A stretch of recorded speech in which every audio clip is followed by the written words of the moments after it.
5 বছর পরে মানুষটাকে নিজের অফিস ট্রেইনার হিসেবে দেখে চমকিত হল নাজিফা। বেশ পরিবর্তন এসেছে। আগের থেকে সুদর্শন হয়েছে, চেহারায় এসেছে গাম্ভীর্যের ছাপ।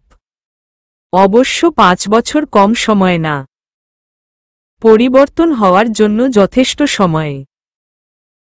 মানুষটা নাজিফার প্রাক্তন স্বামী কিংবা প্রেমিক নয়, একটা সময় সামনের আসনে আসীন এই সুদর্শন পুরুষের সাথেই তার বিয়ে ঠিক হয়েছিল। সবকিছু ঠিকঠাক হওয়ার পর কোনো এক অজানা কারণে আর হয়নি বিয়ে। অজানা হলেও কারণটা সে আন্দাজ করতে পারে। নিজেদের মধ্যে পরিচিত গড়ার জন্য বার দুয়েক দেখা হয়েছিল তাদের। বিয়ের কেনাকাটা থেকে শুরু করে সবাইকে দাওয়াতও দেয়া হয়ে গিয়েছিল। এরপর দুজনের পথ আলাদা। মানুষটার হাসিতে মাতোয়ারা হয়েছিল সে। বাধা পড়েছিল তার মায়। কল্পনায় ছোট্ট একটা সংসার সাজিয়ে ফেলেছিল। কল্পনার সেই সংসার কল্পনাতেই সীমাবদ্ধ ছিল, বাস্তবে আর রূপ নেয়নি। তুড়ির শব্দে ভাবনাচ্ছেদ হয় নাজিফার। মিস 10 মিনিট যাবৎ আপনার নাম জিজ্ঞেস করছি। মন আর কান কোথায় আপনার? বিস্ফোরিত চোখে তাকায় নাজিফা। তার মানে ভুলে গিয়েছে সে 5 বছর আগের সেই আয়োজন। অবশ্য ভালোই হয়েছে, না হলে অস্বস্তিতে পড়তে হতো। এবার কিছুটা উচ্চ শব্দে বলে, এক্সকিউজ মি ম্যাম, আপনার নাম? চমকে উঠে আশেপাশে তাকায় সে। ইস, বাকিরা তার দিকে কেমন তাকিয়ে আছে। লজ্জাজনক ব্যাপার। অফিসে প্রথম দিনে এমন ঘটনা কারোরই কাম্য নয়। শুকনো গলায় নত মস্তকে বলে উঠল সে, জি আমার নাম নাজিফা তাসনিম। অতঃপর সেই মানুষটা সামনে এসে হাত ঘুরিয়ে ঘুরিয়ে বলতে লাগল, আমি তাহমিদ জামান, আপনাদের ট্রেইনড অফিসার। আগামী 3 মাস আপনারা আমার আন্ডারে কাজ করবেন। আপনারা এখানে টোটাল 13 জন লোক আছেন। আমাদের অফিস শুরু হয় সকাল 9টায়। 1 মিনিট এদিকও না সেদিকও না আর ছুটি হয় বিকাল 5টায়। এই সকাল 9টা থেকে বিকাল 5টা অবধি কাজের সূত্রে আমি যেখানে বলবো সেখানে যেতে হবে। মানে প্র্যাকটিক্যালি কোনো কাজ দেখানোর জন্য সাইটে যেতে হয় সেখানেও যেতে হবে। আবার আমাদের ফ্যাক্টরিতে যাওয়ার কাজ লাগলে সেখানেও যেতে হবে। আমার ফ্যাক্টরি কিন্তু গাজীপুর। 3 মাস পর আপনাদের থেকে আমরা মাত্র 3 জনকে সিলেক্ট করব, কারণ আমাদের দরকার দক্ষ মানুষ। দেখা যাক এই 3 মাসে আপনারা নিজেদের ঠিক কতটা দক্ষ প্রমাণ করতে পারেন। আপনাদের প্রত্যেককে একটা ডেমো ফাইল দেওয়া হবে আমাদের কোম্পানির প্রাথমিক কাজগুলো আয়ত্ত করার জন্য। যেখানে বুঝতে সমস্যা হবে নিয়ে আসবেন, আমি বুঝিয়ে দিব। আর হ্যাঁ, আপনাদের প্রত্যেকের কাজের গতিবিধির উপর ভিত্তি করে 15 দিন পর ল্যাপটপ দেওয়া হবে। আপাতত আপনারা নিজের ডেস্কে যান। যার যার ডেস্কে সবাই চলে গেল। নিজের ডেস্কে এসে স্বস্তির নিঃশ্বাস ফেলল নাজিফা। এতক্ষণ যেন সে বদ্ধ গুহায় ছিল যেখানে অম্লজানের বড্ড অভাব। সামনে রাখা বোতল থেকে ধক ধক করে পানি পান করল। আকস্মাৎ মাথায় এলো তার, আচ্ছা সে কি ভুলে গিয়েছে? নিশ্চয়ই ভুলে গিয়েছে। মুখাবয়ব দেখে তো তাই মনে হল। 1825 দিন কেবল কম নয়, হয়তো বিয়েও করেছেন, বাচ্চাও আছে। আমার মতো পুরা কপালি তো আর সবাই না। বক্ষস্থল থেকে নির্গত হল দীর্ঘ নিঃশ্বাস। এই দীর্ঘশ্বাসে আছে শুধু হতাশা আর বিমর্ষতা। কোনো কিছু না পাওয়ার আক্ষেপ। খুব করে কাঁদতে ইচ্ছে করল তার, কিন্তু এটা অফিস, এখানে কাঁদা যাবে না। নিগুড় নিস্তব্ধ রজনীতে বারান্দায় গিয়ে কড়া করে 1 কাপ কফি হাতে সে চন্দ্র বিলাস করবে আর মন হালকা না হওয়া অবধি কাঁদবে। কলেজ পড়ুয়া ছেলেকে আমি হাত খরচের জন্য 5000 টাকা দিব। এই টাকা দিয়ে তুই কি করবি ফাহিম? বাবার প্রশ্নের পরিপ্রেক্ষিতে অগ্নি দৃষ্টিতে তাকায় সে। হাতের কাছের গ্লাসটা শরীরের সর্বস্ব শক্তি দিয়ে মেঝেতে ছুঁড়ে মারে। মুহূর্তের মধ্যেই চূর্ণবিচূর্ণ হয়ে যায় সেই গ্লাসখানা। রাগে ফোঁস ফোঁস করছে ফাহিম। ফাহমিদা বেগমের চক্ষু জোড়ায় এক আকাশ সমান বিস্ময়ে। নিজের ছেলের এই অধঃপতন যেন তার বিশ্বাসই হচ্ছে না। আকস্মিক কাণ্ডে কিংকর্তব্যবিমূঢ় খালেদ মোশাররফ, বাক্রুদ্ধ তিনি। অনুভব করলেন অন্তর্দেশে রক্তক্ষরণ হচ্ছে প্রবলভাবে।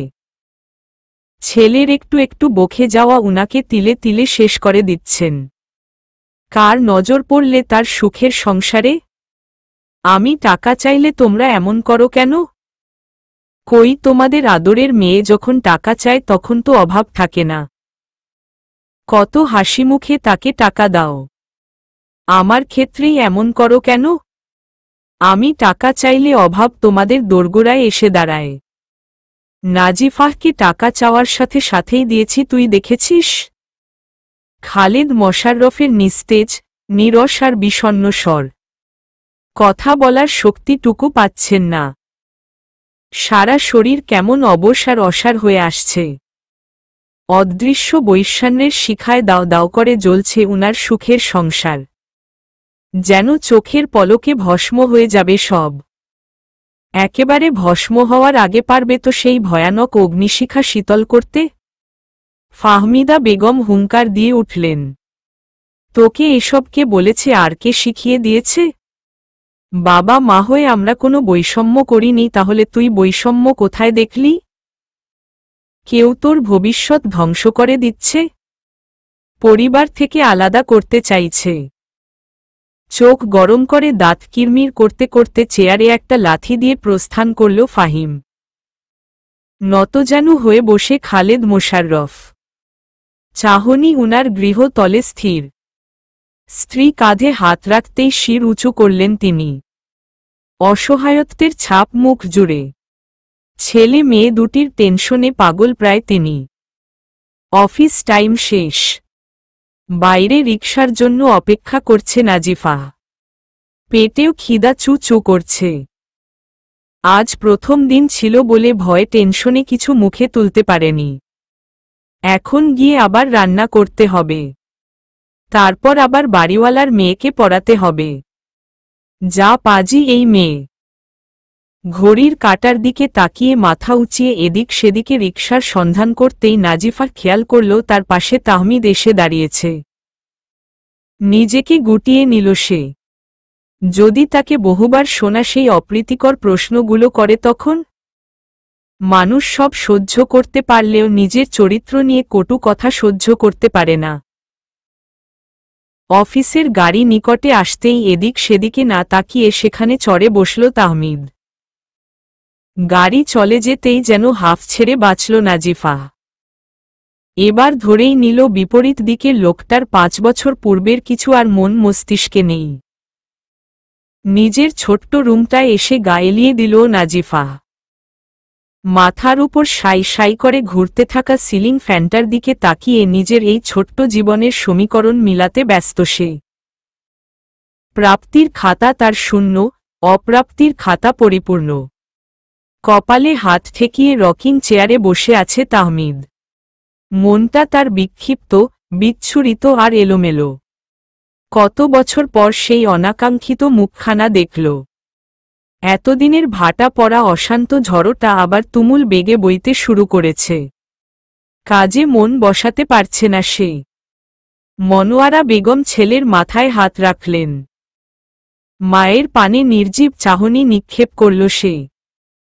ছেলের এমন এলোমেলো আনন্দ দেখে মনোয়ারা বেগম শুকনো গলায় জিজ্ঞেস করলেন, মন খারাপ বাবা?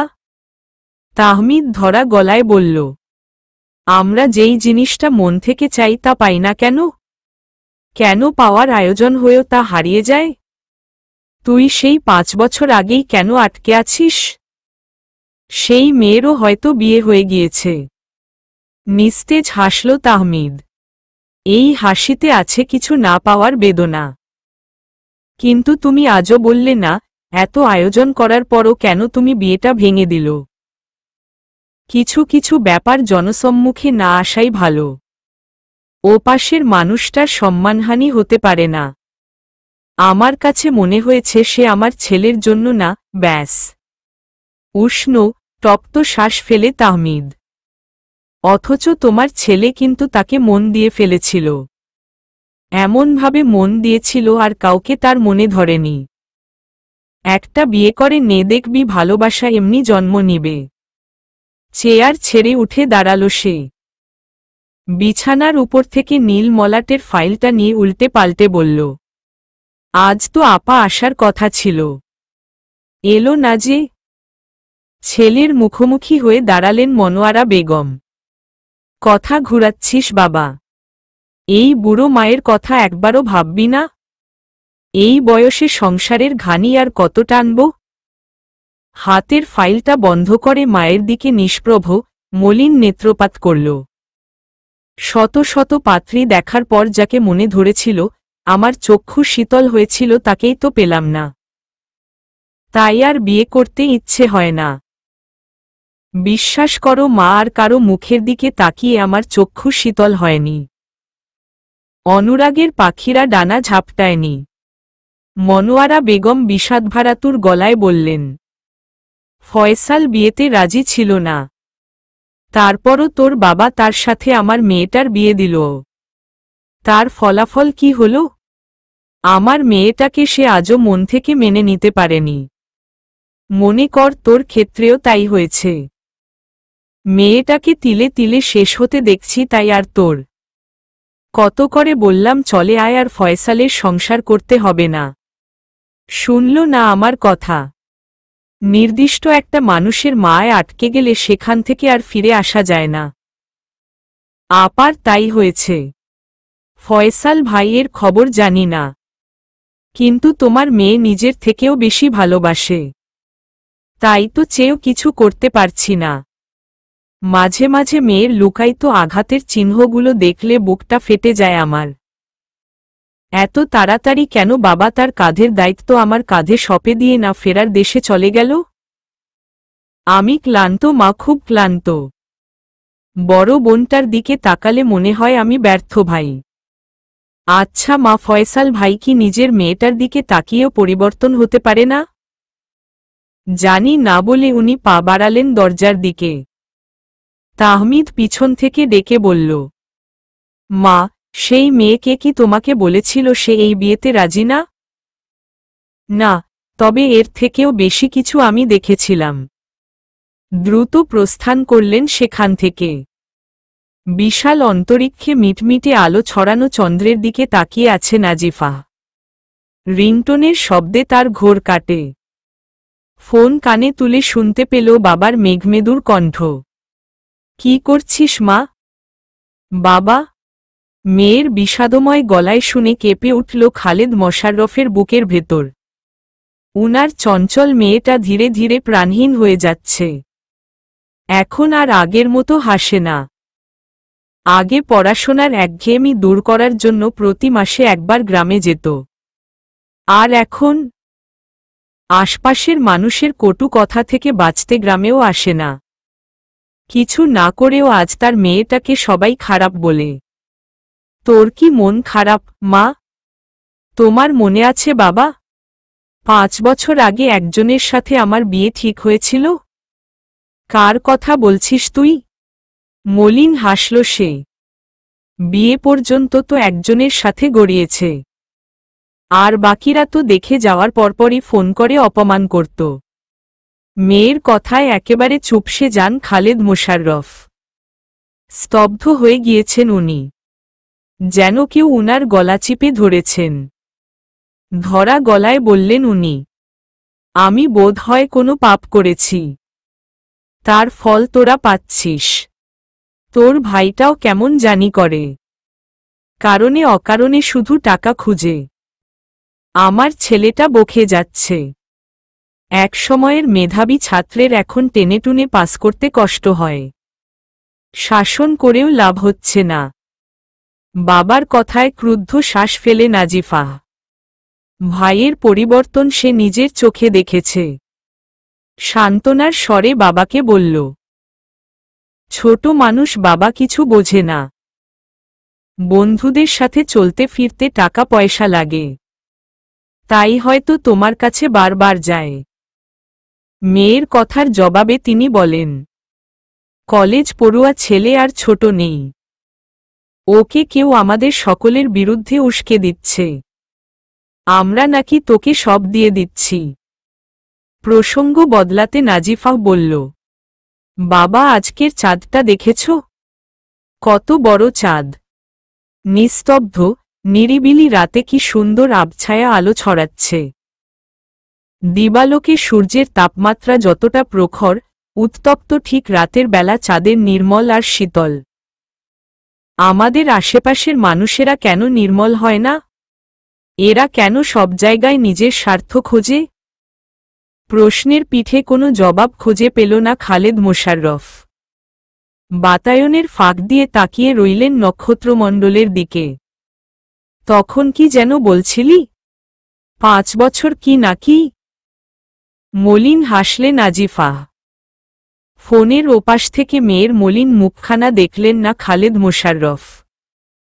মেয়ের এমন ভেঙে পড়া, অবসন্ন আনন্দ দেখলে হয়তো তৎক্ষণাৎ আগলে নিতেন। বাবারা বরাবরই মেয়েদের উপর ফুটবল যে। আজকে আমার জয়নিং ডেট ছিল না? অফিসে গিয়ে দেখি উনি ট্রেইনড অফিসার।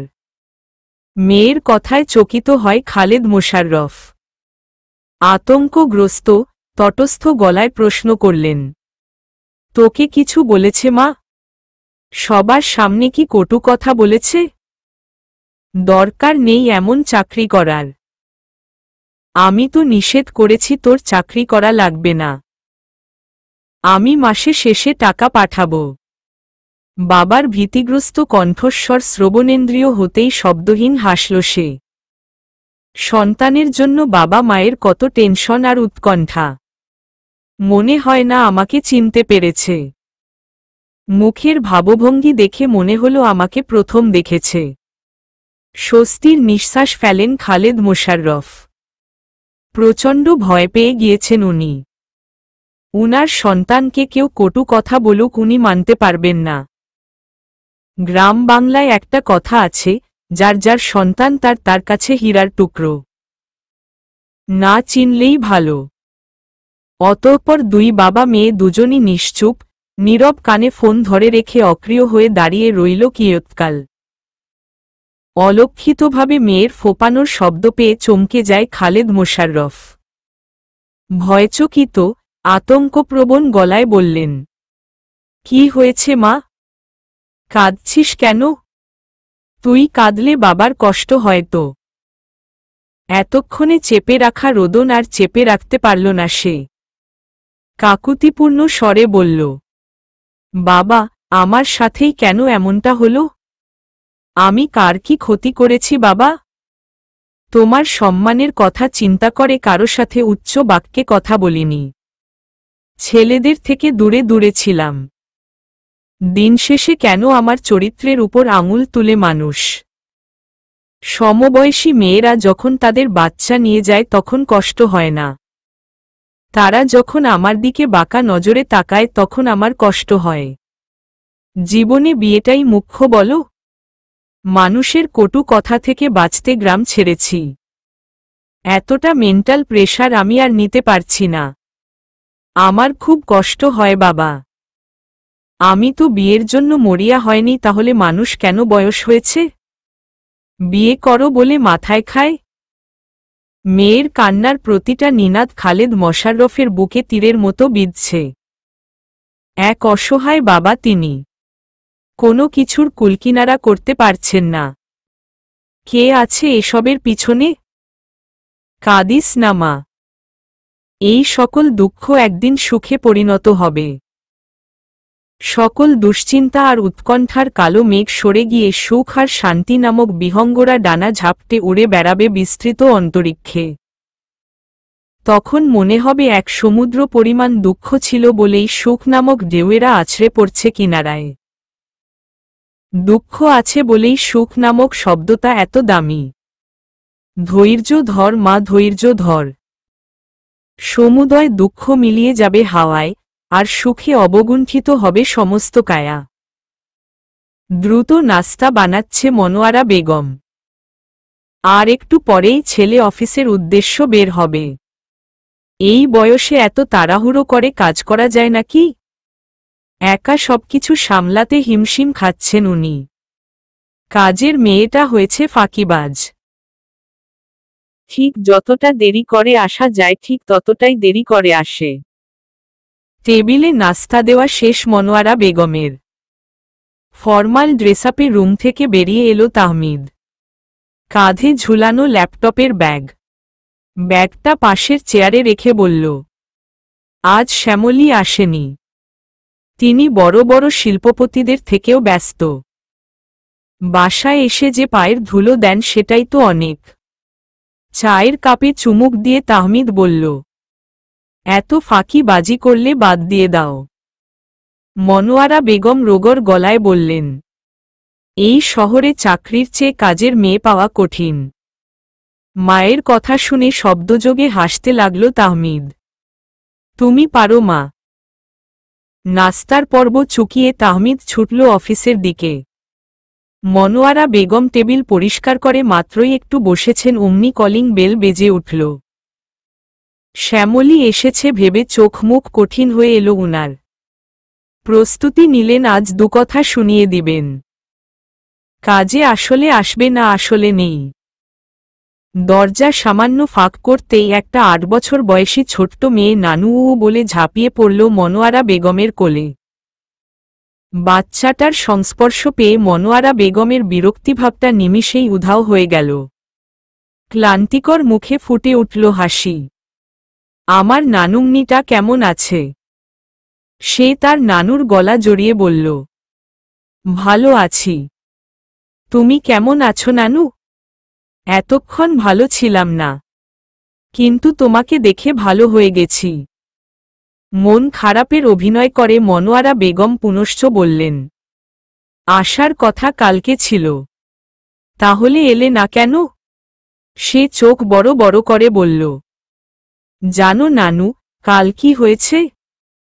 আমরা এখানে আসার জন্য রেডি হচ্ছিলাম তখন বাবা, ফারিয়া তুমি তোমার নানুর কোল থেকে নামো। দেখছ তিনি হাঁপাচ্ছেন, কষ্ট হচ্ছে উনার।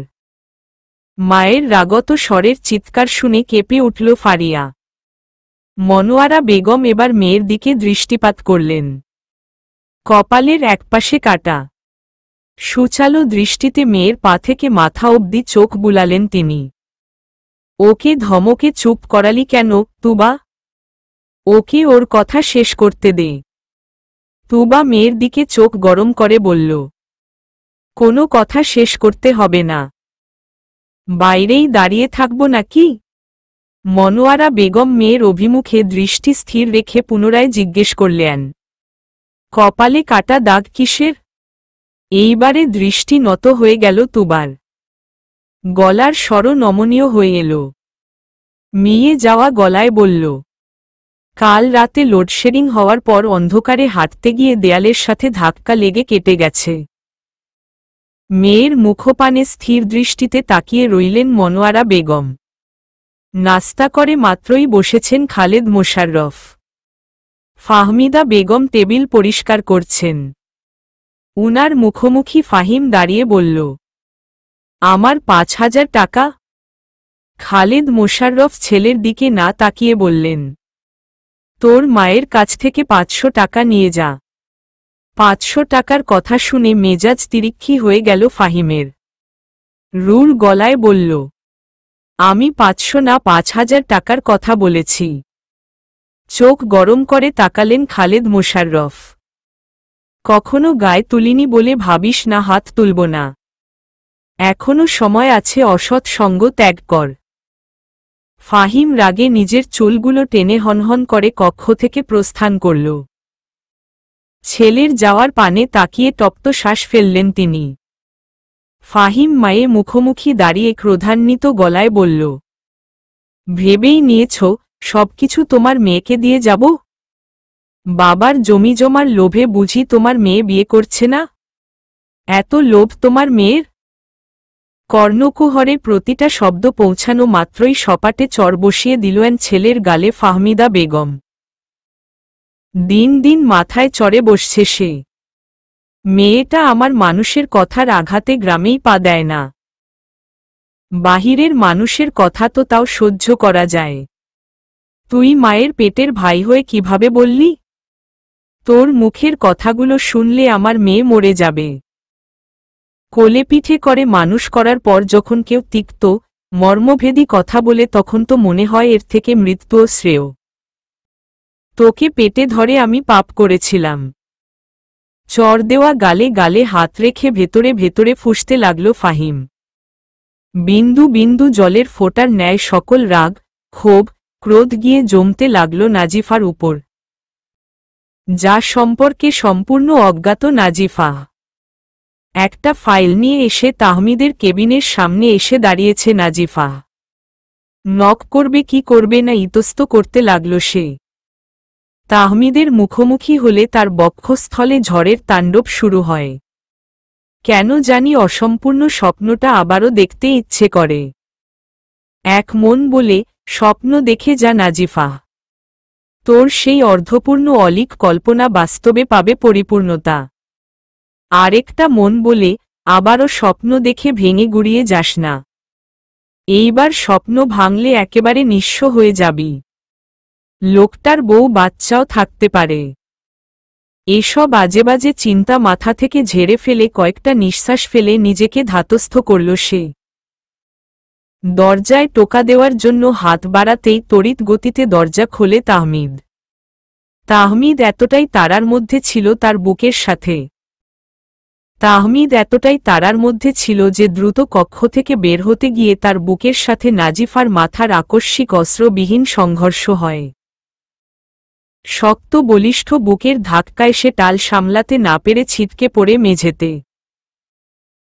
বক্ষের ধাক্কায় নাকেও ব্যথা পেয়েছে নাজিফা আর কোমরেও ব্যথা পেয়েছে বেশ। কয়েকজন স্টাফ দ্রুত পায়ে এগিয়ে এলো তাদের কাছে। এতগুলা মানুষের সামনে কোমরে হাত রাখতে গিয়েও রাখল না সে। সমানে নাক ঢলতে লাগল। আচমকা চোখের সামনে লোমশ পুরুষালী হাত দেখে চকিত হয় সে।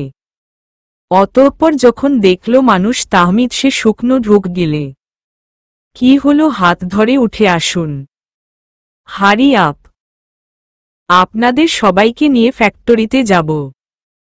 চারপাশে একবার চোখ বুলিয়ে তাহমিদের হাত ধরে তাড়াতাড়ি উঠে গেল সে।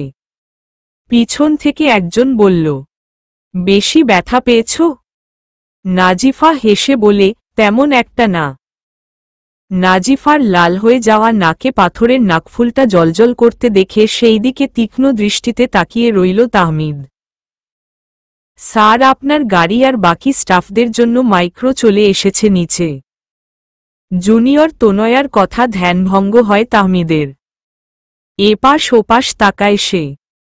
সদুষ্ণ শ্বাস ফেলে বলল, তুমি বাকি স্টাফদের দিয়ে নিচে যাও, আমি আসছি। তনয়া চলে যেতেই তাহমিদ নাজিফার দিকে তাকিয়ে শান্ত, সুস্থির স্বরে বলল, আপনার বাবা মায়ের উচিত ছিল ছোটবেলায় বেশি বেশি কমপ্ল্যান বা হরলিক্স খাওয়ানোর। বেশি বেশি করে শাকসবজি খাবেন, তাহলে শরীরে বল হবে। তাহলে আর সামান্য শরীরের ছোঁয়ায় এভাবে মেঝেতে পড়বেন না।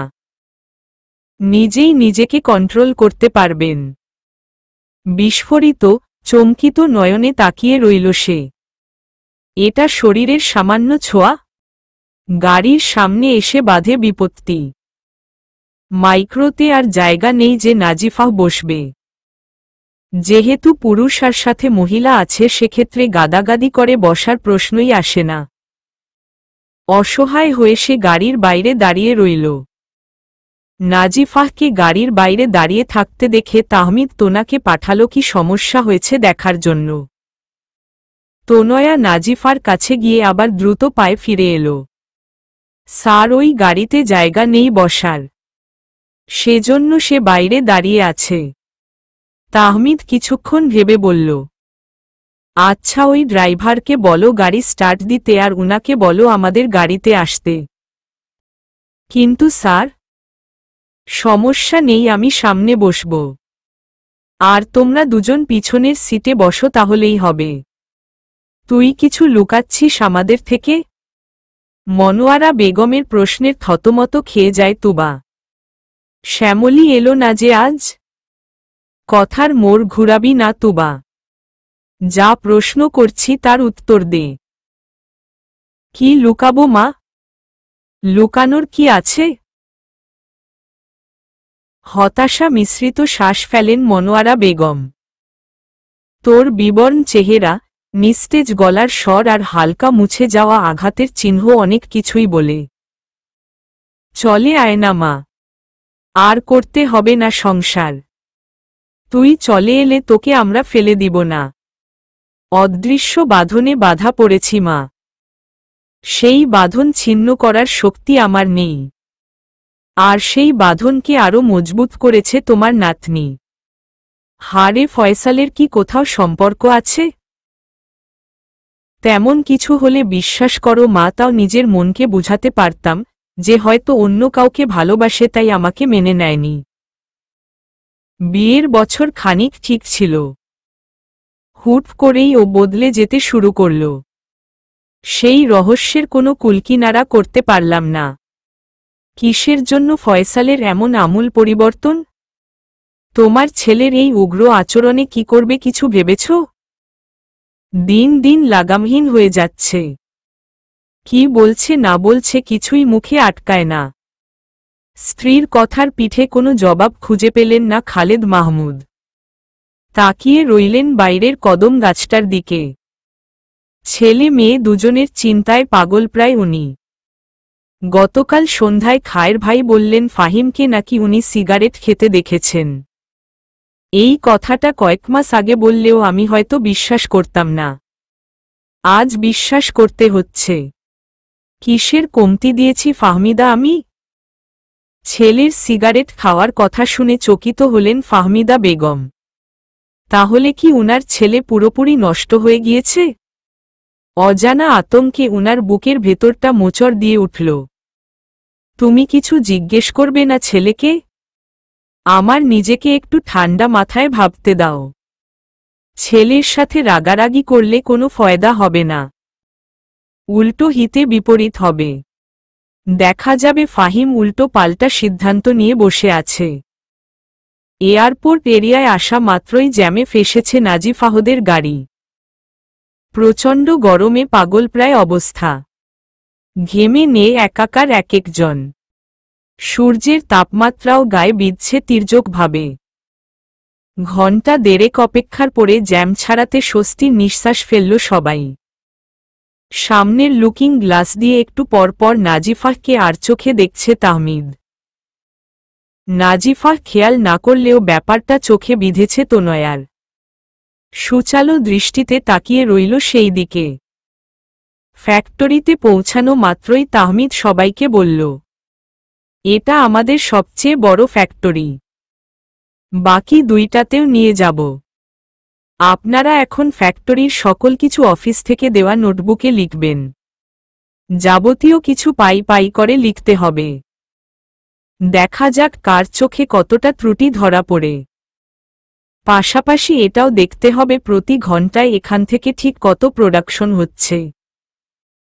আমরা 3টা ফ্যাক্টরির গড় হিসাব করব। যে যার কাজে লেগে পড়ল সবাই। তাহমিদও সব ঘুরে ঘুরে দেখতে লাগল। নাজিফা এদিক ওদিক ঘুরে নজর বুলাতে লাগল। 100 প্রোডাক্টে কত ক্ষতি হওয়ার সম্ভাবনা থাকে, প্রতি 60 মিনিটে কত পণ্য আসছে সবকিছু লিখতে লাগল। 3 ঘন্টা অতিক্রম হওয়ার পর তাহমিদ সবাইকে আবার জড়ো করল। আমরা এখনই অফিসের উদ্দেশ্যে বেরিয়ে যাব। আশা করি সবাই সবকিছু নোট করেছেন। কাল আমরা আমাদের দ্বিতীয় ফ্যাক্টরিতে যাব। কাল আর অফিস যেতে হবে না। সকাল 9টায় 3 রাস্তার মোড়ে দাঁড়াবেন। সেখান থেকে মাইক্রো আপনাদের সবাইকে পিক করবে। তাহলে আমরা বেশি সময় পাব পর্যবেক্ষণ করার। ক্লান্ত পরিশ্রান্ত দেহটাকে নিয়ে বাসায় প্রবেশ করতেই ফারিয়া মামা বলে জোরে ডেকে কোলে চড়ল তাহমিদের। ফারিয়া মামা মাত্রই অফিস থেকে ফিরেছে। খুব টায়ার্ড সে। এখন কোল থেকে নামো। ভারী কণ্ঠস্বর তুবার। বোনের মুখের দিকে তাকিয়ে শুকনো হাসল তাহমিদ। মলিন হাসা বাদে তার আর উপায় নেই। বোনকে কিছু বললেও শুনবে না। মামাই, তুমি আমার সাথে আসো। মামা তোমার জন্য রুমে অনেকগুলো চকলেট রেখেছি। রুমে গিয়ে ফারিয়ার হাতে ক্যাডবেরি সিল্কের একটা প্যাকেট দিয়ে কপালে চুমু দিয়ে জিজ্ঞেস করল, মায়ের কপালে কাটা দাগ কিসের? ফারিয়া একটা বাইট দিয়ে বলল, কালকে বাবাই আম্মুকে বকেছে। আম্মুর গালে চড়ও দিয়েছে। তারপর আম্মুকে ধাক্কা দিয়েছে। সোফায় লেগে আম্মুর কপাল কেটে গিয়েছে। দাদুর কোথায় ছিল? বাবাই দাদুনের কথা শুনে না। ফুপিমণি কোথায়? ফুপিমনি তো আঙ্কেলদের বাড়িতে। দীর্ঘশ্বাস ছেড়ে উঠে দাঁড়ায় সে। ফারিয়াকে খাটে বসিয়ে ফ্রেশ হয়ে আসে। অতঃপর ফারিয়াকে কোলে নিয়ে বোনের কাছে গেল সে। আর কত সহ্য করবি তুবা? একটা মানুষ আর কত সহ্য করতে পারে? হাত থেমে গেল তুবার। ভাইয়ের জন্য প্লেটে খাবার নিচ্ছিল সে। এদিক ওদিক তাকায় মায়ের অস্তিত্ব বুঝার জন্য। আশেপাশে মাকে না দেখে স্বস্তির নিঃশ্বাস ফেলে সে। পেট থেকে কথা আদায় করে নিয়েছিস? পেট থেকে কথা বের করতে হয় না। তোর কপালের কাটা দাগ, চোখের নিচে কালি আর জরাজীর্ণ শরীর দেখলে যে কেউ বুঝে যাবে। কার জন্য পড়ে আছিস? যার তোর জন্য বিন্দুমাত্র মায়া বা ভালোবাসা নেই, তার জন্য? তুবা নিস্তেজ আর নিরস গলায় বলল, অসংখ্য কষ্ট, যন্ত্রণা পেয়েও মেয়েরা মায়ার টানে একটা ভালোবাসা, একটা সম্পর্ক, একটা সংসার টিকিয়ে রাখতে চায়। এজন্যই মেয়েরা মায়াবতী। আর মায়াবতীর কোনো পুরুষবাচক শব্দ নেই। হুমায়ুন আহমেদ। তুবা এসব উপন্যাসের পাতায় মানায় বাস্তব জীবনে না। বেঁচে থাকতে হলে একজন মানুষ দরকার, একটা সাপোর্ট দরকার, একটা ঢাল দরকার যে কিনা বিপদ আপদে ছায়া দিবে, খারাপ সময়ে সান্ত্বনা দিবে। ফয়সাল ভাই তো তোকে ভালোই বাসে না।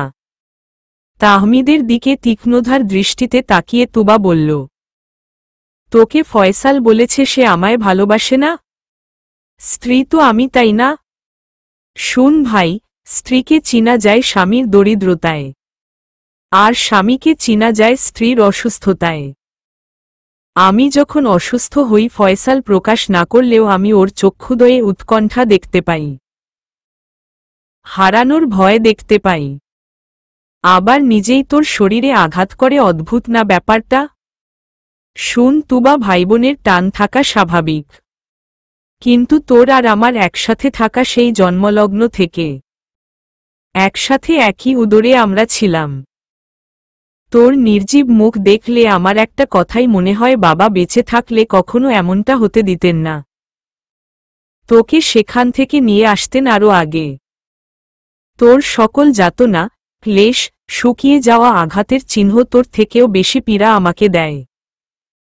সব ছেড়ে ছুড়ে চলে আয় তুই। তুবা নিরস গলায় জবাব দিল, চাইলেই ছেড়ে আসা যায় না। মায়া কাজ করে, ভালোবাসার জন্ম নেয়। ভালোবাসা নামক সেই অদৃশ্য বাঁধন ছিন্ন করা যায় না। আর ছেড়ে আসলে এই সমাজ আমাকে বাঁচতে দিবে না। কটু কথা দিয়ে তিলে তিলে আমাকে শেষ করে দিবে।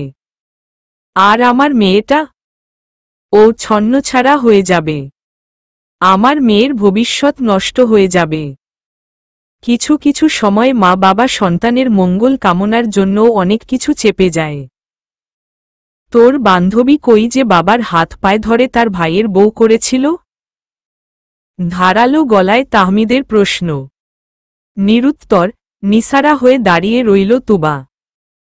বোনের কাছ থেকে কোনো উত্তর না পেয়ে ফারিয়াকে কোল থেকে নামিয়ে হনহন করে নিজের রুমের দিকে পা বাড়াতেই তুবা বলল, ভাত বাড়লাম তো খাবি না?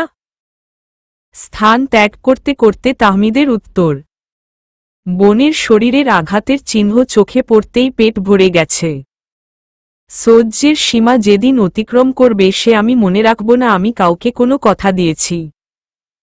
নিজের রুমের দরজা আটকে জানালা খুলে দাঁড়িয়ে আছে তাহমিদ। শীতল হাওয়া গায়ে এসে আছড়ে পড়ছে। হাত ভাঁজ করে জীবনের হিসাব মিলাতে ব্যস্ত সে। পুরুষ নারীর প্রেমে পড়ে, খোলা চুলের মাতাল করা ঘ্রাণে, কাজল কালো হরিণী চোখের, টুল পড়া গালের নয়তো বাঁকা দাঁতের হাসির। আমি যে দীর্ঘদিন পরে আবারও একই মানবীর প্রেমে পড়লাম। তার নাকে জলজল করতে থাকা নাকফুলের, তার ভীতিগ্রস্ত চেহারার। হয়তো তার প্রেমে পড়া আমার বারণ। হয়তো রোজ নতুন করে তার প্রেমে পড়ে তার স্বামী। হয়তো নিষিদ্ধ তার শহরে আমার সকল প্রণয়ের আগমন। হয়তো তড়িঘড়ি কাকে যেন ফোন করে তাহমিদ। শফিক ভাই, আমার আন্ডারে যাদেরকে দেওয়া হইছে তাদের সবাইয়ের বায়োডাটাগুলো আমার ইমেইলে দিবেন প্লিজ। নতুন প্রোডাকশনের কাজে এতটাই ব্যস্ত ছিলাম সেভাবে খেয়াল করিনি। সিলেকশনের জন্য সবার এডুকেশন কোয়ালিফিকেশনটাও দেখে নিতে চাই।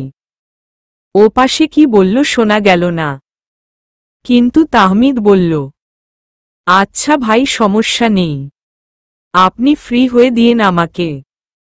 রাতে ঘুমানোর আগে ইমেইল চেক দিল তাহমিদ। একেবারে শেষে নাজিফার নাম। ম্যারিটাল স্ট্যাটাসের পাশে লিখা আনম্যারিড।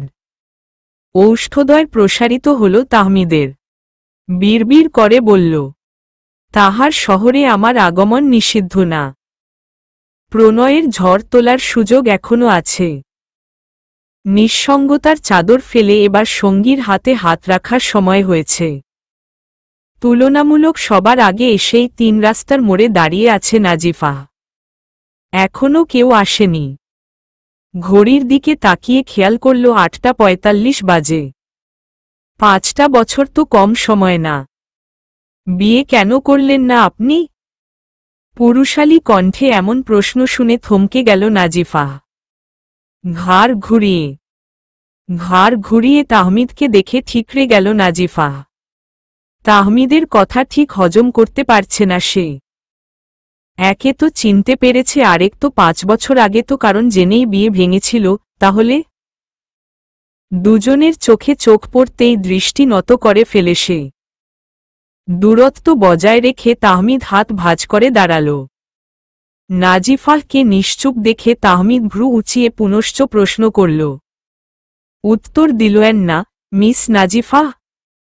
এইবার নিষ্প্রাণ শুকনো হাসল নাজিফা। অভাগীদের কপালে বিয়ে থাকে নাকি? অভাগীরা বেঁচে থাকে সারা জীবন মানুষের কটু কথা শোনার। বেঁচে থেকে 1000 বার মরে তারা। এরা প্রতিনিয়ত তিলে তিলে শেষ হয়। তাহমিদ জিজ্ঞাসু দৃষ্টিতে তাকিয়ে রইল নাজিফার দিকে। ঠিক বুঝলাম না। কিছু না স্যার। আমার উত্তরটা কিন্তু ঠিক পেলাম না। উত্তরটা সম্পর্কে আপনারা অবগত? কারণ জেনেই তো আপনারা। তাহমিদ অসহায় গলায় বলল, আমি সত্যিই জানি না মা কেন বিয়ে ভেঙেছে। আমি এত বলার পরও মাকে আটকাতে পারিনি। নাজিফা ধীরুজ গলায় মলিন হেসে বলে, পুরনো কথা বাদ দিন স্যার। এসব উঠলে আপনিও অস্বস্তিতে পড়বেন আর আমিও। যা ঘটে যায় তাই অতীত। আর অতীত নিয়ে ঘাটাঘাটি না করাই ভালো। পুরনো ক্ষতগুলো তাজা হয়ে ওঠে। স্যার কখন এলেন? তনয়ার প্রশ্নে চমকে উঠে তাহমিদ। নাজিফার চোখে মুখে ভয় দেখা দেয়। তাহমিদ ফিরতি প্রশ্ন করে, তুমি কখন এলে? এই তো স্যার এখনই এলাম। বাকিরা আসেনি? স্বস্তির নিঃশ্বাস ফেলে নাজিফা। তার মানে কিছুই সে শুনেনি। না, আসেনি। হয়তো এখনই চলে আসবে। এমনটা করার কি খুব দরকার? দরজার কাছে দাঁড়িয়ে থাকা যুবকের প্রশ্নে বাঁকা হেসে তাকায় এপাশের মানুষটা। দরকার আছে বলেই তো করি। আমি পৈশাচিক আনন্দ পাই। শান্তি লাগে আমার, খুব শান্তি। একটা সুখের সংসার তুমি একটু একটু করে শেষ করে দিচ্ছ।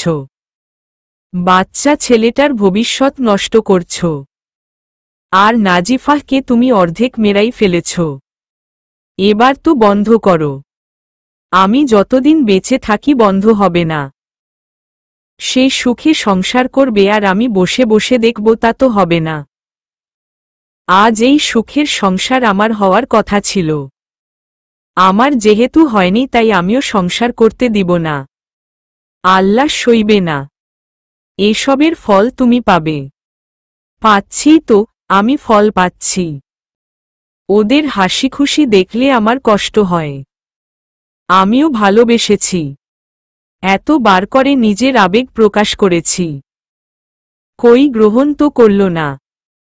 অনেক করেছে সুখের সংসার, এবার একটু দুঃখের সাগরে ভাসুক।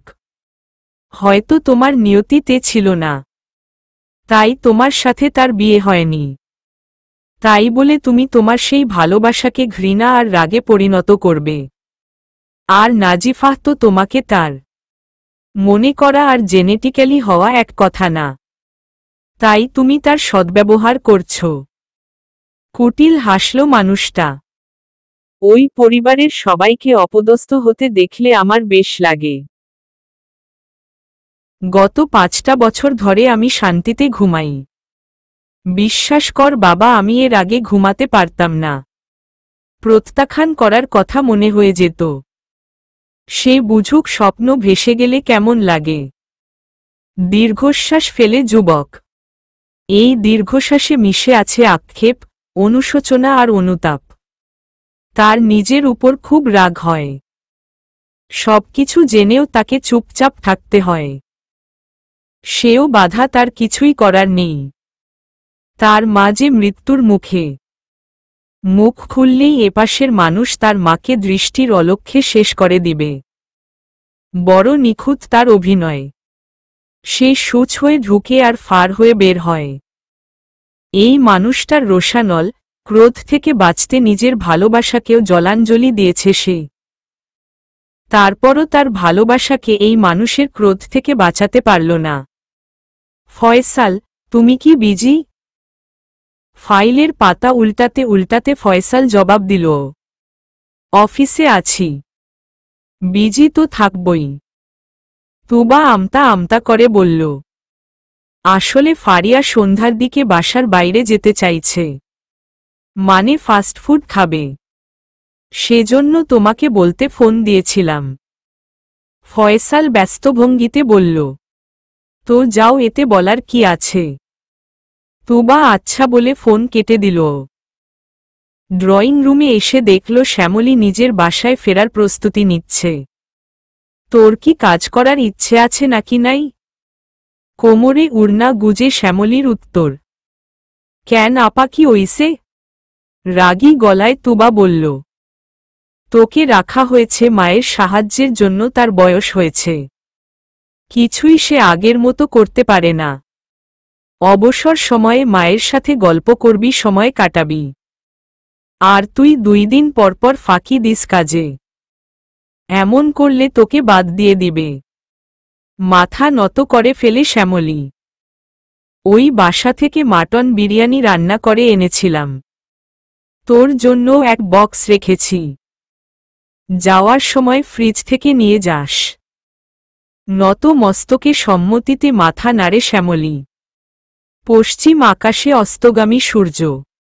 দিনের ঔজ্জ্বল্যতা ধীরে ধীরে কমে আসছে। পুরো আকাশ জুড়ে লালিমা। ফারিয়াকে রেডি করিয়ে তুবা মায়ের কাছে এলো।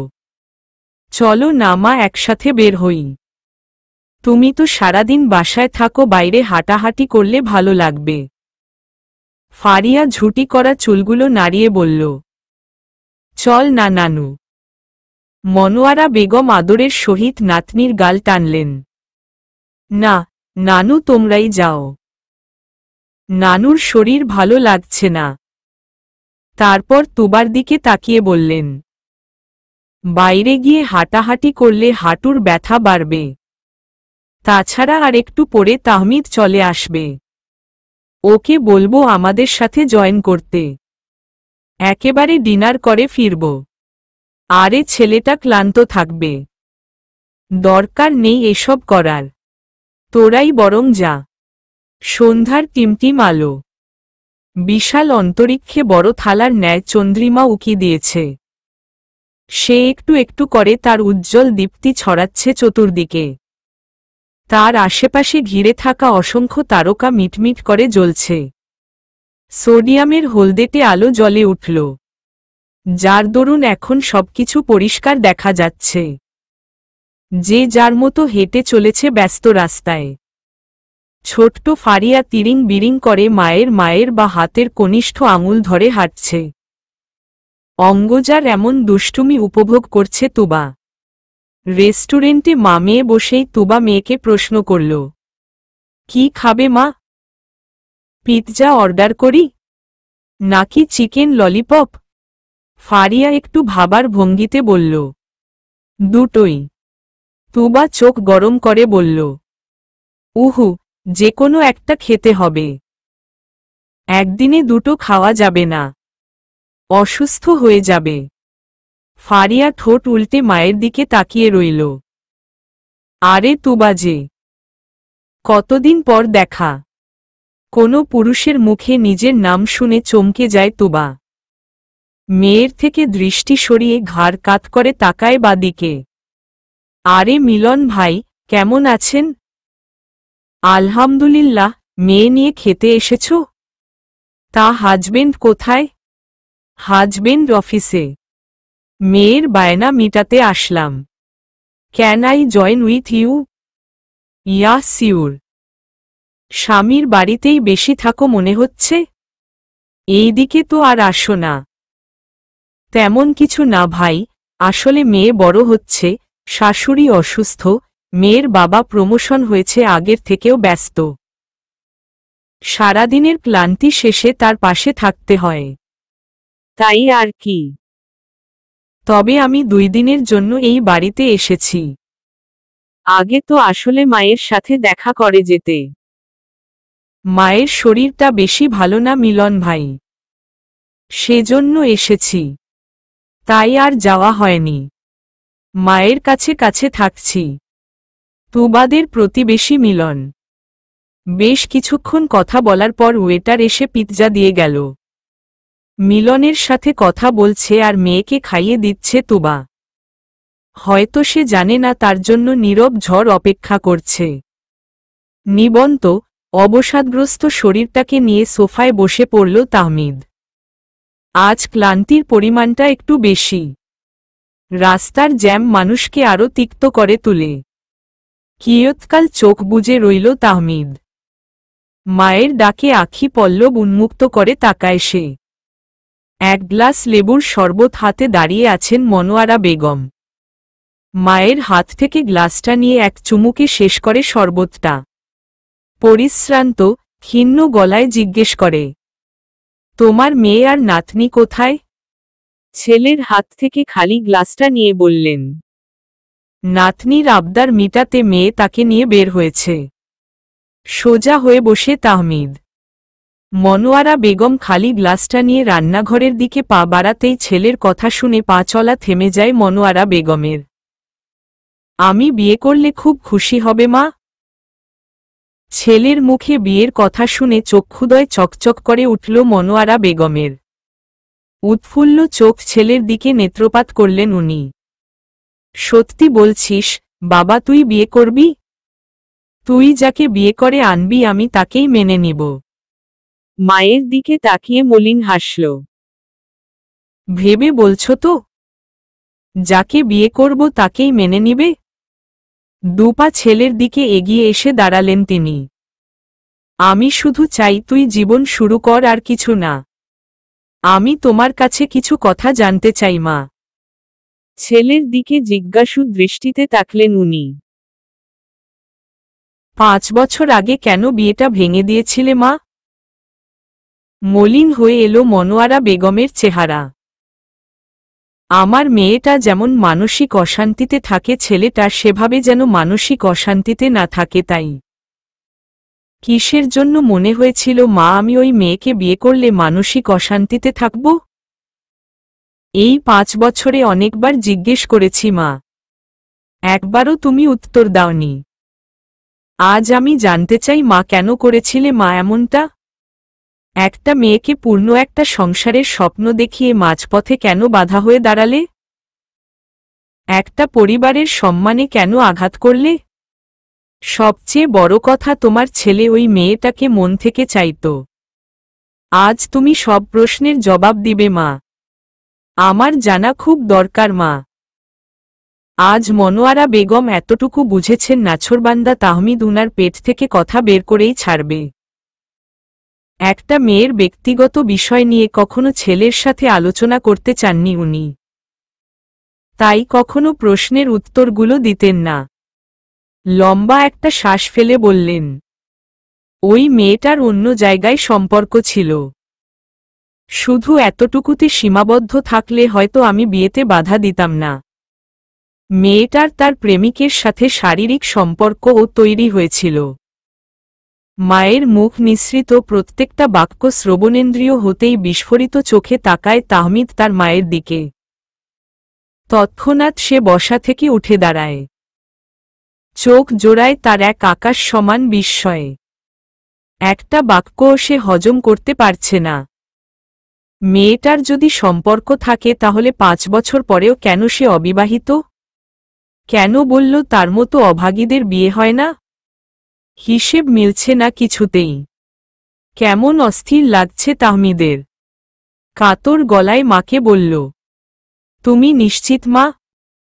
তিনি মেঘমেদুর কণ্ঠে বললেন, হুম, আমি নিশ্চিত। তার প্রেমিক আমাকে প্রমাণ পাঠিয়েছিল। সেজন্য আমি শেষ মুহূর্তে গিয়ে বিয়েটা ভেঙে দিয়েছি। আমি যে বিয়েটা ভেঙেছি হয়তো সবাই সাময়িক কষ্ট পেয়েছে, কিন্তু বিয়েটা হয়ে গেলে দুই পরিবারের কেউ ভালো থাকত না। বিশেষ করে তুই। চরমভাবে নিজের জীবনসঙ্গিনীর কাছ থেকে প্রতারণার শিকার হতি। তুবাটা যেমন স্বামীর অবহেলায় ধীরে ধীরে শেষ হয়ে যাচ্ছে, তুইও নিজের স্ত্রীর অবহেলায় একেবারে শেষ হয়ে যেতি। মা হয়ে 2 সন্তানের একরকম করুণ পরিণতি কেমনে হতে দেই? সেজন্য সবকিছু শুরু হওয়ার আগেই সমাপ্তি টেনেছি। তবে এটা ভাবিনি আমার ছেলে যে নিজেকে গুটিয়ে নিবে। হাত দিয়ে কপাল ঘষতে লাগল তাহমিদ।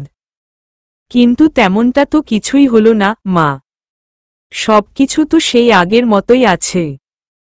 তাহমিদের কথার অর্থোদ্ধার করতে পারলেন না মনোয়ারা বেগম। ছেলেকে প্রশ্ন করলেন, তোর কথা বুঝলাম না। শান্ত স্বরে তাহমিদ তার মাকে বলল, দেখো মা, তোমার ভাষ্যমতে ওই মেয়ের কারো সাথে ফিজিক্যাল রিলেশন ছিল, এবং যার সাথে ছিল সে তোমাকে প্রমাণ দিয়েছে। তাহলে তো ওই মেয়ের এতদিনে বিয়ে থা হয়ে বাচ্চাও হওয়ার কথা। কিন্তু সেই মেয়ে 5 বছর পরেও অবিবাহিত কেন? মনোয়ারা বেগম কপাল কুজিত করে বললেন, তুই সেই মেয়ের দেখা পেলি কই? আর জানলিই বা কি করে সেই মেয়ে অবিবাহিত? তপ্ত শ্বাস ফেলে তাহমিদ বলল, কয়েকদিন আগে সে আমাদের অফিসে জয়েন করেছে, আর তার ট্রেইনড অফিসার আমি। আচ্ছা মা, ব্যাপারটা তোমার গরমিল লাগছে না? হয়তো সেই ছেলে ধোঁকা দিয়েছে। আমার কিন্তু তা মনে হচ্ছে না। একটু খুলে বলবে কি হয়েছিল 5 বছর আগে? কি আর হবে? 5 বছর আগের তোদের বিয়ের সকল কেনাকাটা শেষ করে যখন বাড়ি ফিরলাম টাকার হিসেব মিলাতে, যখন হাত ব্যাগে হাত দেই আমার হাতে একটা খাম আসে। বলে চুপ হয়ে গেলেন মনোয়ারা বেগম। তাহমিদ প্রশ্ন করল, কি ছিল খামে? মনোয়ারা বেগম নিশ্চুপ রইলেন। কিভাবে বলবেন ছেলের সামনে এসব কথা? তাহমিদ পুনশ্চ বলল, কি ছিল খামে বলো না? বিষয়টা না জানলে আমি মানসিক শান্তি পাব না। উনি দৃষ্টি নত করে বললেন, দুজনের অন্তরঙ্গ মুহূর্তের ছবি। ছেলেটার পিঠ দেখা যাচ্ছিল আর সেই মেয়ের। মায়ের অসম্পূর্ণ কথায় যা বোঝার বুঝে নিল তাহমিদ। ফিরতি কোনো প্রশ্ন করল না। মনোয়ারা পুনরায় বললেন, ছেলেটা হয়তো ভিড়ের সুযোগে আমার ব্যাগে ওটা রেখেছিল। ওখানে একটা ছোট্ট চিরকুটো ছিল।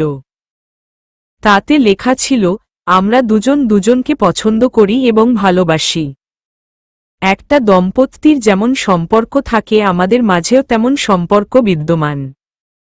আশা করি আমাদের দুজনের মাঝে বাধা হয়ে দাঁড়াবেন না।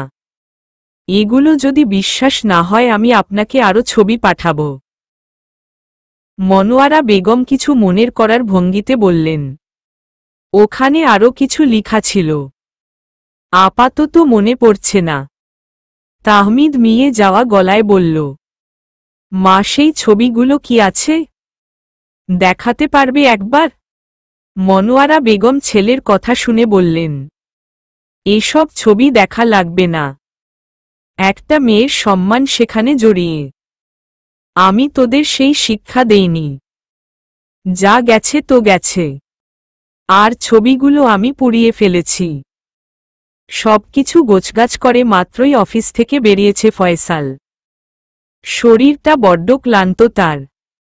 দুটো দিন বউ আর মেয়েকে দেখে না শরীরের ক্লান্তি যেন কাটেই না। বাসায় যাওয়ার সাথে সাথে মেয়ের বাবাই ডাকটা শুনলে কেমন কলিজা ঠান্ডা হয়ে যায়। আর বউকে দেখলে নিজের প্রশ্নে নিজেই হাসল সে। বউ তো তার ক্লান্তি নিবারণের মহৌষধ। এতগুলো বছর একসাথে কাটিয়ে দেওয়ার পরও আজও বলা হয়নি ভালোবাসি। কেন বলা হয়নি সেটা ভাবতেই মুখটা চুপসে গেল ফয়সালের। গাড়ির সিটে গা এলিয়ে দিয়ে চোখ বন্ধ করে রাখল সে। রিংটোনের শব্দে চোখ মেলে তাকায় সে। মোবাইল স্ক্রিনে আননোন নাম্বার দেখে কোনো প্রতিক্রিয়া দেখাল না। কল কেটে পুনরায় চোখ বন্ধ করে ফেলে। এখন কারো সাথে কথা বলতে ইচ্ছে করছে না। আজ অফিসে কাজের প্রেসারটা একটু বেশিই ছিল। পুনশ্চ বেজে উঠল মোবাইল। বিরক্তিতে মুখ দিয়ে চ উচ্চারণ করল সে। অনিচ্ছা থাকা সত্ত্বেও মোবাইল রিসিভ করেই কানে ধরতেই অচেনা পুরুষ বলে উঠল, মিস্টার ফয়সাল, আগেই বলেছি বউকে বাপের বাড়ি যেতে দিয়েন না। শুনলেন না আমার কথা? সে তো সেখানে যায় নিজের পুরনো প্রেমিকের সাথে দেখা করার জন্য। বড় চালাক আপনার বউ। গাছেরও খায় তলারও কুড়ায়। আমি হলে কখনো এই বউ নিয়ে সংসার করতাম না। চোখ মুখ শক্ত হয়ে এলো ফয়সালের। বউ যেমন হোক পরপুরুষের কাছ থেকে নিজের বউয়ের নাম বাজে কথা হয়তো কোনো পুরুষই সহ্য করতে পারে না। দাঁতে দাঁত চেপে বলল, এসব বাজে কথা বলার জন্য আপনি আমাকে ফোন দিয়েছেন? আপনি কে ভাই? গত কয়েক বছর যাবৎ বিভিন্ন নাম্বার থেকে এসব বলে যাচ্ছেন। আপনার কি খেয়ে দেয়ে কাজ নেই? আহা, মশাই রেগে যাচ্ছেন কেন? সত্য কথা কিন্তু তিতাই হয়। আপনার বউ তার নাগরের সাথে দেখা করতে এসেছে। আপনি চাইলে আমি প্রমাণও দিতে পারি। আমি আবার প্রমাণ ছাড়া কথা বলি না। এবার ফয়সাল দ্বিগুণ রেগে বলল, আজেবাজে কথা বন্ধ করেন। আমার স্ত্রী। সামনের ড্রাইভারের দিকে নজর যেতেই চুপ হয়ে গেল সে। তার সামনে এসব বলা উচিত হবে না। হাজার হোক তোবা তার বউ। মোবাইল কান থেকে নামিয়ে ড্রাইভারকে উদ্দেশ্য করে বলল, জামাল ভাই, আজ বেশি খিদে পেয়েছে। আপাতত খাওয়ার জন্য কিছু একটা নিয়ে আসুন না। ড্রাইভার গাড়ি একপাশে সাইড করে বেরিয়ে গেল। ড্রাইভার যেতেই ফয়সাল ওই লোকটাকে রাগী গলায় বলল, আমার স্ত্রীর নামে মিথ্যা বলবেন না। সে আমার মেয়েকে নিয়ে বাইরে গিয়েছে। উহু মশাই, আপনার বউয়ের চালাকি ধরতে পারলেন না। সে আপনার কাছে বলে গিয়েছে যেন আপনি তাকে সন্দেহ না করেন। আর সে যেন চুটিয়ে ডেটিং করতে পারে। বিশ্বাস না হলে আমি ছবি পাঠাচ্ছি। আপনি দেখতে পারেন। এমএমএস করে কয়েকটা ছবি পাঠালো। ছবিগুলো দেখে মাথায় রক্ত চড়ে গেল ফয়সালের। কোথাকার কোনো ছেলের সাথে হেসে হেসে কথা বলছে তার বউ। তার খুব নিকটে সে। যতটা নিকটে গেলে দুজনের মাঝে কোনো দূরত্ব থাকে। লোকটা কি তার বউয়ের কপালে চুমু দিচ্ছিল? নাকি কপালে? কই, তার সাথে তো কখনো এভাবে কথা বলে না। বাসায় থাকলে তার কাছে দুদণ্ড শান্ত হয়ে বসে না। হাত মুষ্টি বদ্ধ করে নিজের রাগ নিয়ন্ত্রণ করতে লাগল সে। টুং করে মেসেজ বেজে উঠল। মশাই, আমার তো মাঝে মাঝে মনে হয় মেয়েটাও আপনার না। এ যেন আগুনে ঘি ঢালার মতো ছিল। ড্রাইভার গাড়িতে বসে বলল, স্যার, এক বোতল পানি আর পেস্ট্রি। আপনি তো কেক খান না। ফয়সাল পকেট থেকে টাকা বের করে ড্রাইভারের হাতে দিল। এগুলোর দাম। অতঃপর চোখ করে বলল, এগুলো তোমার মেয়েকে নিয়ে দিও। আর গাড়ি ঘুরাও বনানীর দিকে। এখন এত দূরে যাবেন স্যার? হুম। হাতে কতগুলো হাওয়াই মিঠাইয়ের প্যাকেট নিয়ে লাফিয়ে লাফিয়ে হাঁটছে ফারিয়া। মেয়ের সাথে বেরিয়ে ক্লান্ত তুবা। একবার এখানে তো আরেকবার ওখানে। লাফাতে গিয়ে একবার পড়ে ব্যথা পেয়েছে সে। তারপরও দুষ্টুমি কমছে না। আকস্মাৎ মোবাইলের রিংটোনে চমকে উঠে তুবা। স্ক্রিনে ফয়সালের নাম জ্বলজ্বল করছে। ফোন রিসিভ করতেই ফয়সাল বলল, এখনো বাইরে আছো নাকি বাসায় চলে গিয়েছ? আরে তোমার মেয়ে যা দুষ্টুমি করছে। একবার এখানে তো আরেকবার ওখানে। একেবারে হাঁপিয়ে গিয়েছি আমি। বাসায় আর যেতে পারিনি। এখনো বাইরে। লোকেশন বল। ক্যাফে ইতালিয়ানো। কিন্তু কেন? সেখানেই থাকো। তুমি আমার এখন বাসায় ফিরবে।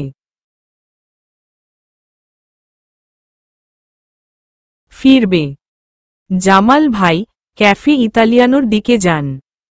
কিন্তু ফয়সাল, আমি তো বলেই এসেছি সপ্তাহ খানেক থাকব। তার চেয়ে ভালো তুমি সহ বাসায় এসো। আমরা সকালে একসাথে বেরিয়ে যাব। নিজেকে ঠান্ডা রাখার আপ্রাণ চেষ্টা করছে ফয়সাল। সহ্য হচ্ছে না কিছু তার। চিৎকার করে বলতে ইচ্ছে করছে, তুমি প্রতারক তুবা। তুমি ভালোবাসার মূল্য দিতে পারো না। তুমি প্রতিনিয়ত আমাকে ঠকাচ্ছ। কিন্তু বলতে পারল না। সোজা ভাষা বুঝো না তুমি? এই মুহূর্তে তুমি আমার সাথে বাসায় ফিরবে। অনেক বেরিয়েছ বাবার আর অনেক কিছু করেছেও। স্বামীর সাথে ফিরতি কোনো কথা বলল না। কথা বলে লাভ নেই। গত 5টা বছর ধরে সে এমন করছে। এই ভালো তো এই খারাপ। হুট রেগে যায়। সব রাগ এসে পড়ে তার উপর। তার জীবনটা বন্দি খাঁচার পাখির মতো হয়ে গিয়েছে। পরদিন রেস্টুরেন্টে মুখোমুখি বসে আছে নাজিফা আর তাহমিদ। দেখা করার কথা বলে কোনো কথাই বলছে না তাহমিদ। নাজিফা মন্থর গলায় জিজ্ঞেস করল, আপনি কিছু একটা বলবেন বলেছিলেন স্যার। বলছেন না কেন? তন্মধ্যে ওয়েটার এসে বলল, স্যার আপনাদের কোল্ড কফি। সৌজন্য হাসল তাহমিদ। ওয়েটার চলে যেতেই 1 কাপ কফি নাজিফার দিকে এগিয়ে গিয়ে বলল, আপনার কি কারো সাথে রিলেশন ছিল বা আছে? যার সাথে আপনি ফিজিক্যালি ইনভলভ? আতকে উঠল নাজিফা। হতচকিত চোখে তাকায় তাহমিদের দিকে। পলক পড়ছে না চোখের। হতবিহব্বল সে, চক্ষু জোড়ায় বিস্ময়ে। পলকহীন চোখে তাহমিদের দিকে তাকিয়ে বলল, যদি বলি ছিল? চকিত হয় তাহমিদ। চলবে।